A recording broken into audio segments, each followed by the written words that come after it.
On our next guest, it is our guy, Herb Vincent, Associate Commissioner of the Southeastern Conference. Herb, always a pleasure. We appreciate your time this morning. Good to join you guys. How you doing? Doing fantastic. And throughout the show, as you can imagine, we've talked about the 9-game SEC schedule. And you and I get a chance to, hang out, see each other down in Destin every year for the SEC spring meetings. And I know this was a big part of the conversation. So, Herb, I was just like, from that moment where you had – a lot of people were in favor of it, but you still had some that were asking questions. Like from that moment until yesterday's announcement, kind of what was that process like to get to this point? I think you have to go back a lot further than that to really encapsulate everything that's taken place to get us to where we are today in the announcement that we made yesterday. We had discussions about our schedule even going back to 2019 before Oklahoma and Texas even joined the league. I can remember there was a meeting scheduled in 2020 at the SEC men's basketball tournament where our presidents and chancellors gather every year. And this was on the agenda to talk about the football schedule. That's when COVID hit and that discussion never took place. And so things played out, after that. Then Oklahoma, Texas joined the league. And I think there's a natural progression that when a conference expands, you talk about adding games to the schedule. But the initial discussion about adjusting our schedule emanated from talk about wanting our student athletes and our fans to be able to see more teams from around the league. In the old divisional days, you only saw a couple of other teams from other divisions, rarely because they did not rotate through your schedule very often. And so the discussion was, well, how can we get our student athletes on other campuses and facing other teams more often? That dynamic's changed a little bit with the transfer policy, but we still have interest in our fans being able to go to other campuses, go to other stadiums, experience new rivalries. And so I think that's where it all started, was even way back then. Bringing it up to this year's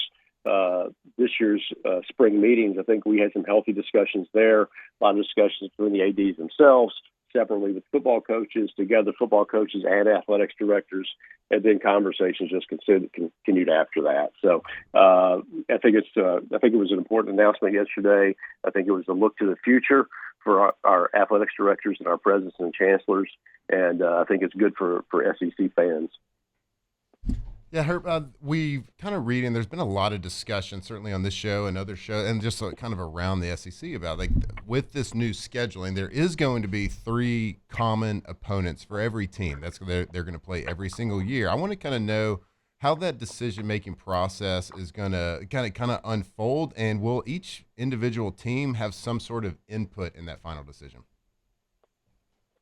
Yeah, some of it has to do with rivalries, and part of this structure, which is 3 annual opponents, 6 rotating opponents, was to maintain some of those traditional rivalries. I think people know who those rivalries are. Then there's you have schedule balance as much as you can. You don't want to load up one team with too many difficult annual rivals. There's geography involved. I think there's a number of different things, and so that'll play out as we go through it. And certainly there's discussions with the schools as well. So that announcement will come up. I see it's already become a parlor game. Immediately after the announcement yesterday, everybody's guessing who's it going to be. It's going to be the same as the ones that were announced in 2022. Well, there never were any announced in 2022. There was some discussion internally about who it might be, and that discussion kind of took off, and a lot of people guessed at what they were. And so you can search the internet and find all kinds of people who reported different scenarios. But none of that holds right now. And so that'll be a big announcement when we have it, obviously, because the anticipation is already building. Yeah.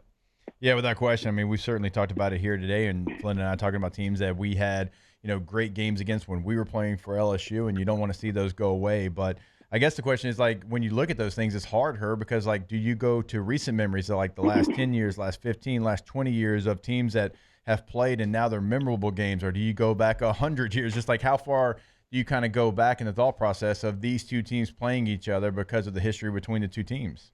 Yeah, and I think you make it more recent. You have some recency to it to make sure that you're measuring strength of programs in a more recent time frame. And you're right. You go back to you guys played at LSU, and so there was a time when LSU's big rivalry was Ole Miss. There was a time when it seemed like in the '90s it was Auburn. Yeah. Then there's Alabama. At the time at the end of the year there was the Arkansas game, and so who's the rival for every school.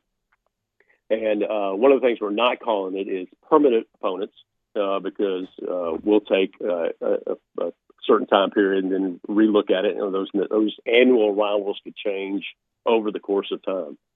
But we'll look at it and we'll have a big announcement at some point, and I think people will take interest in it. So, Herb, what do you think is going to happen? So there will be 9 SEC scheduled games. What do you think is going to happen to those other 3 games? Is there still going to be kind of the required Power 4 non-conference schedule, or do you think that's going to go away, or you think one of the other, like the Group of 5 game, will go away in a lot of these teams' schedule? No, that's one of the requirements is that you still have to play a team from the ACC, Big 10 or Big 12 or Notre Dame, and so I think that that's 10 power conference opponents for every team every year. I don't think there's another conference in the country with the rigor that already existed in the SEC schedule, and then now you add a 9th game, and you continue the Power 4 requirement. There's no other conference in the country that has as difficult of a schedule as the Southeastern Conference. I think that's great for fans. It's compelling games, great interest, and I think that was part of the motivation of our athletics directors and our presidents and chancellors. It's looking forward. It's looking to the long-term good of the Southeastern Conference, creating value for the league and how we would be perceived in the future and how we compete in the future. Yeah. Love that. Just real quick on the way out, Herb, we can't thank you enough for your time. The official OTB stance is if LSU and Florida play every year, we wouldn't hate that. Mm-hmm. Please keep it. Okay, all right. We'll factor that into the. Okay, yeah. If we get a vote, I'm sure we will. I mean, every year since 1971. So we'll throw the facts out there. Herb, you truly are the best, man. Cannot thank you enough. I know today is a crazy day for you, so thanks for giving us a couple minutes here. All right, thanks, guys. Good luck to you. See you. Good weekend. All right, there he is, Herb Vincent, Associate Commissioner of the Southeastern Conference, with a lot of news there. That was great. Yeah.